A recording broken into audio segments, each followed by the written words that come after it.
நாட்டில் காவல்துறையின் நேர்மை கவலை அளிக்கும் விதமாக உள்ளது என்று தேசிய போலீஸ் படை தலைவர் தான்ஸ்ரீ ரசரடின் ஹுசேன் தெரிவித்துள்ளார்.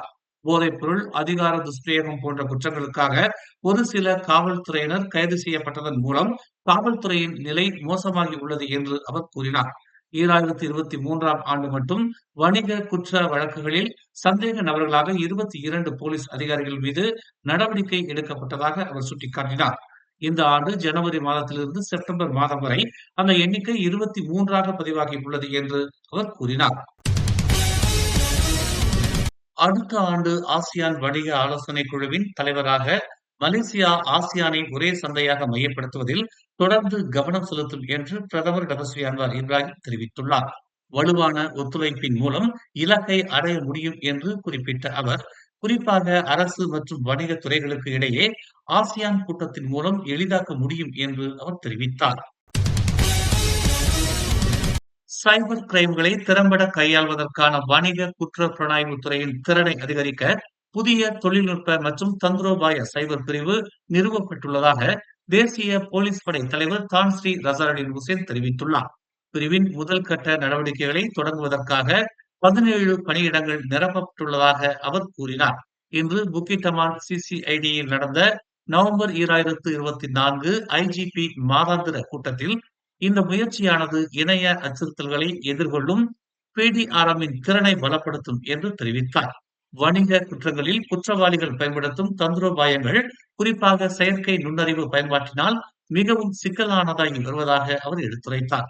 போலி தொழில்நுட்பத்தின் எழுச்சி ஆபத்தான ஒரு உதாரணம் என்று குறிப்பிட்ட அவர், இது குற்றவாளிகள் பாதிக்கப்பட்டவர்களை ஏமாற்ற வீடியோக்கள், படங்கள் அல்லது ஆடியோ போன்ற போலியான உள்ளடக்கத்தை உருவாக்க அனுமதிக்கிறது என்று அவர் சுட்டிக்காட்டினார். ஜனவரி முதல் செப்டம்பர் 2024 வரை மொத்தம் 24,671 ஆன்லைன் மோசடி வழக்குகள் பதிவு செய்யப்பட்டுள்ளதாக அவர் சுட்டிக்காட்டினார். இதன் வழி 1.4 பில்லியன் இழப்பினை ஏற்படுத்தியுள்ளதாக அவர் கூறினார். ஸ்லாங்கூர் மாநில வருவாய் இந்த ஆண்டு நவம்பர் 13ஆம் தேதி வரை 2.429 பில்லியனாக உள்ளது என்று ஸ்லாங்கூர் மந்திரி விசார் டதஸ்ரீ அமருடின் ஷாரி தெரிவித்துள்ளார். இது 2024ஆம் ஆண்டிற்கான மதிப்பிடப்பட்ட 2.2 பில்லியன் வருடாந்திர மாநில வருவாயில் 110.43 விழுக்காடு என்று அவர் கூறினார்.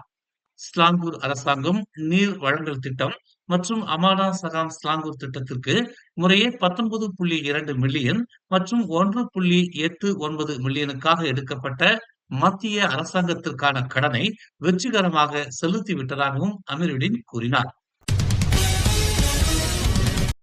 இன்று பிற்பகல் பெய்த கனமழையை தொடர்ந்து தலைநகரில் பல பகுதிகள் வெள்ளத்தில் மூழ்கியுள்ளன.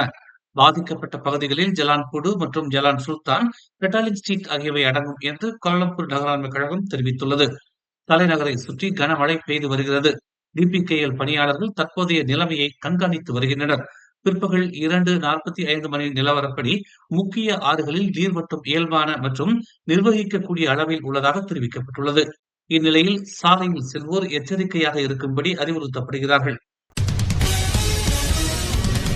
ஸ்லாங்கூர் குடிநுழைவுத்துறை அதிகாரிகளால் தங்களுடைய தங்கும் இடங்கள் சோதனையிடப்படுவதை உணர்ந்த மசாஜ் தொழிலாளர்கள் என நம்பப்படும் பல பெண்கள் மெத்தைகள் மற்றும் படிக்கட்டுகளுக்கு அடியில் ஒளிந்து கொண்டு தப்பிக்க முயன்றனர்.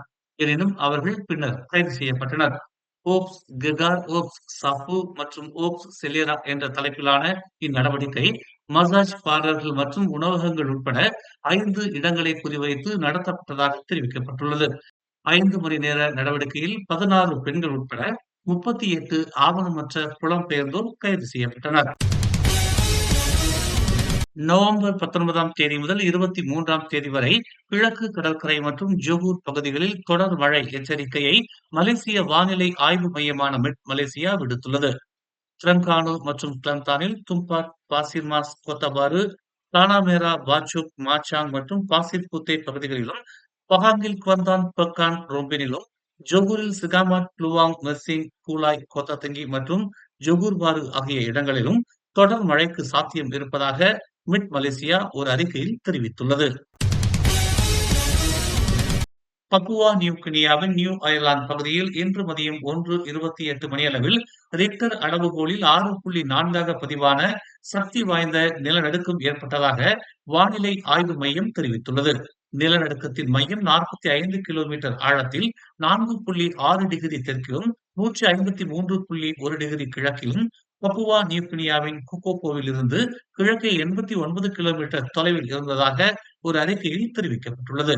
இந்த நிலநடுக்கத்தால் சுனாமி ஏற்படும் அபாயம் ஏதும் இல்லை என்று தெரிவிக்கப்பட்டுள்ளது. மேலும் செய்திகளை தெரிந்து கொள்ள தமிழ் மலர் நாளிதழை பாருங்கள். உடனுக்குடன் செய்திகளை தெரிந்து கொள்ள தமிழ் மலர் இணையதளம், தமிழ் மலர் செயலி மற்றும் மலர் டிவி யூடியூப் சேனலை வலம் வாருங்கள். எங்களோடு இணைந்திருக்க மலர் டிவியை பதிவு செய்து கொள்ளுங்கள். உறவுகள் மகிழ்ந்திட விருப்பம் மற்றும் பகிர்வு சேவையை சொடுக்கிடுங்கள்.